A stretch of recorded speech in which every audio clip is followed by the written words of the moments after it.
بندہ مومن اللہ کا بندہ ہے، رسول کائنات صلی اللہ تعالیٰ علیہ وسلم کا غلام ہے۔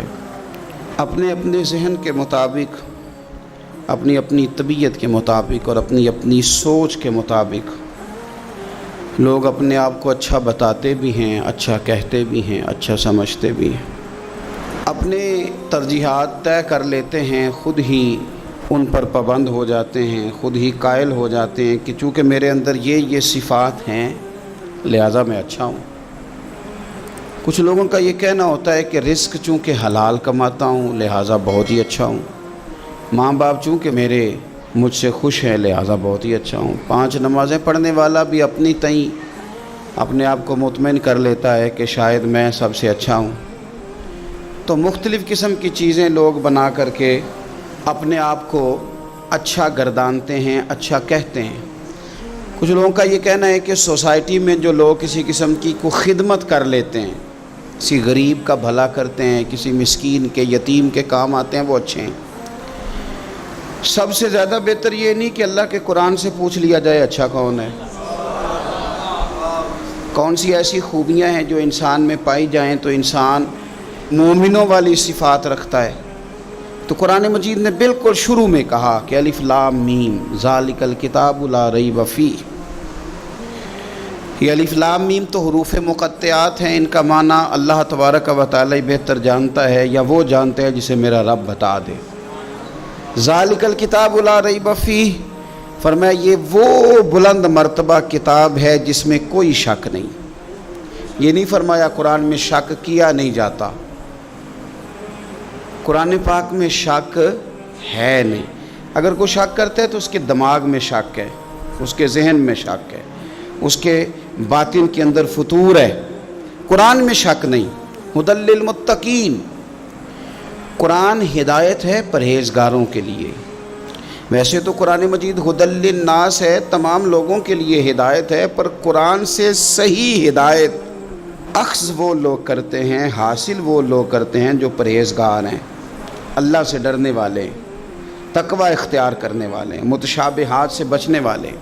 جہاں جانے کا اللہ نے حکم دیا ہے وہاں جاتے ہیں، اور جہاں جانے سے مالک نے روک دیا ہے وہاں سے رک جاتے ہیں۔ وہ حقیقی نفع لیتے ہیں۔ وہ کون ہیں؟ تو اللہ فرماتے ہیں وہ لوگ ہیں الذین یؤمنون بالغیب، یہ وہ لوگ ہیں جو غیب پر ایمان لاتے ہیں۔ غیب کیا ہے؟ غیب کی تعریف ہے کہ وہ چیز جو حواس خمسہ سے بھی معلوم نہ ہو اور عقل سے بھی ماورا ہو، اسے غیب کہتے ہیں۔ مومن غیب پر ایمان لاتا ہے۔ تو پھر غیب پر ایمان کس طرح لاتا ہے؟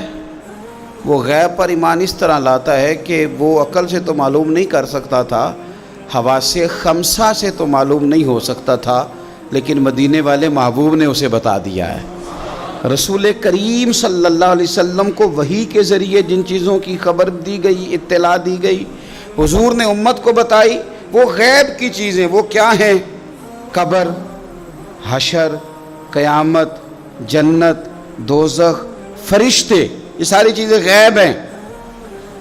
مومن ان پر ایمان لاتے ہیں اور ایمان کامل رکھتے ہیں اور یقین رکھتے ہیں، اور یہ یقین مومن کی اخلاقی پوزیشن کو بلند کر دیتا ہے۔ جب اسے پتہ ہوتا ہے کہ قبر میں جاؤں گا، حساب کتاب ہوگا، تو زندگی محتاط گزارتا ہے۔ جب ایمان کامل رکھتا ہے، قیامت کے دن اللہ کے حضور کھڑا کیا جاؤں گا، تو پھر وہ اس دن سے ڈرتا ہے۔ وَلِمَنْ خَافَ مَقَامَ رَبِّهِ جَنَّتَانِ، اور پھر جو ڈرتا ہے رب کہتا ہے میں اسے 2 جنتیں عطا کروں گا، اسے 2 جنتیں دی جائیں۔ تو پہلی ان کی صفت مومن کی، وہ غیب پر ایمان رکھتا ہے۔ یہ میں نے بھی دیکھنا ہے، آپ نے بھی دیکھنا ہے، وہی پر ایمان کتنا ہے۔ ہماری آنکھوں کے سامنے کہ ہر وقت دنیا گھومتی ہے، یا قبر حشر کا بھی کوئی نقشہ نگاہوں میں رہتا ہے؟ دنیا کے مد و جزر، حساب کتاب، پیسے کا لین دین، جائیداد کی خرید و فروخت، یہی صرف ہمارا زندگی کا سرمایہ حیات ہے، یا آخرت کے لیے بھی کچھ جمع کرنے میں کامیاب ہوئے؟ یؤمنون بالغیب کی عملی صورت بھی کوئی ہماری زندگی میں ہے؟ پھر قرآن مجید نے کہا وَيُقِيمُونَ الصَّلَاةَ، مومن کی دوسری صفت یہ ہے کہ وہ نماز قائم کرتے ہیں۔ نماز قائم کرنے کا معنی ہر مفسر نے یہی لکھا ہے کہ قائم کرنے کا معنی یہ ہے کہ تو نماز ظاہری آداب کے ساتھ بھی پوری ادا کرے اور باطنی آداب کے ساتھ بھی ادا کرے. تیرا لباس پاک ہو، جگہ پاک ہو، نماز کا وقت موجود ہو، نیت تیری حاضر ہو، یہ ظاہری آداب ہیں، اور تیرا باطن نماز کے ساتھ جڑا ہوا ہو. تو اپنے قلب سے، روح سے اپنے مالک کی بارگاہ میں حاضر ہو. کس طرح؟ خود میرے کریم محبوب علیہ السلام نے بخاری مسلم میں وضاحت کر دی. فرمایا رب کی عبادت اس طرح کرو کہ تم اسے دیکھ رہے ہو، اور اگر یہ نہیں ہو سکتا تو اتنا ہی کر لو کہ وہ تمہیں دیکھ رہا ہے. اس کیفیت کے ساتھ آپ نماز پڑھتے ہیں تو باطنی آداب بجا لاتے ہیں.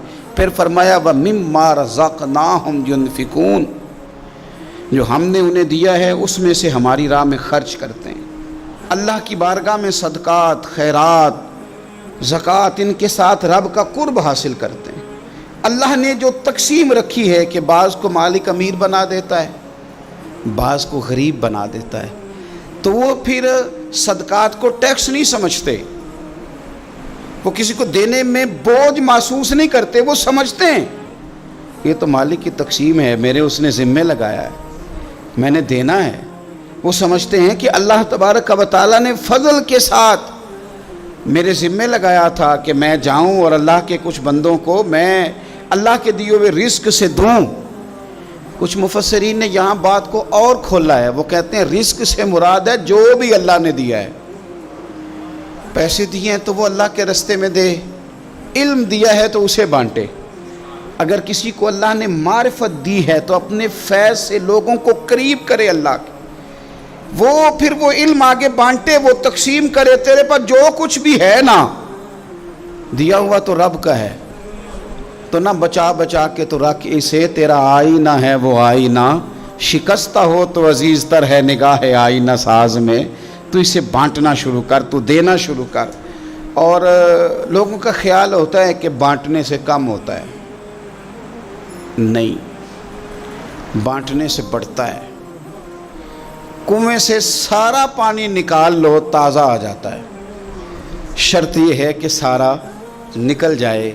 آپ علم جتنا بانٹتے ہیں اتنا یہ بڑھتا ہے. آپ جب بات کر رہے ہوتے ہیں، علم دے رہے ہوتے ہیں، تو وہ صرف دوسروں پر اثر تو نہیں کرتی. جب آپ بات کرتے ہیں تو آپ کی بات آپ پر بھی اثر کرتی. تو آپ کا علم بانٹنے سے مضبوط ہوتا ہے، وہ دینے سے بڑھ جاتا ہے. اس لیے حضرت مولا علی شیر خدا رضی اللہ تعالیٰ عنہ فرمایا کرتے تھے کہ علم مال سے بہتر ہے. مال کی حفاظت کرنی پڑتی ہے اور علم بندے کی حفاظت کرتا ہے. وہ اس کے گرد حصار بنا دیتا ہے. حفاظت جو اللہ نے تجھے دیا بانٹ اس کے رستے میں. پھر مومنوں کی صفت بیان کی.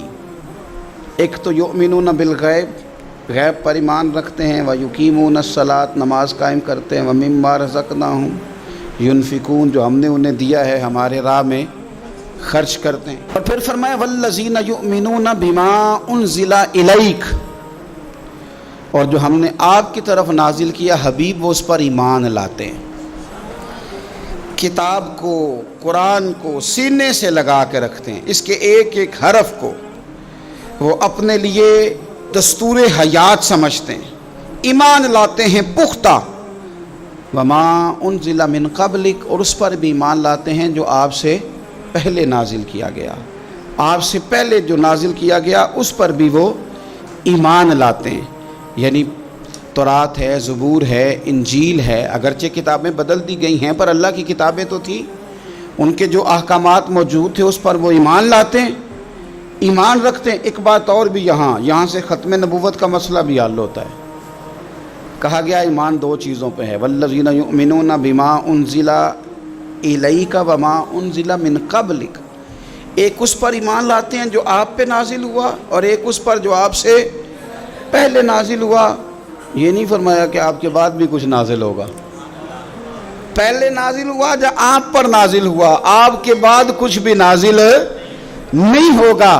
بتا دیا قرآن مجید نے یہاں کہ ختم ہو گئی بات. رسول پاک علیہ السلام پر بات ختم ہو گئی. نبوت کا سلسلہ رب نے ختم کر دیا، زندگیاں ختم ہوئی اور قلم ٹوٹ گئے، پر تیرے اوصاف کا ایک باب بھی پورا نہ ہوا. ختم کر دی بات، یہاں مالک نے ختم کر دی.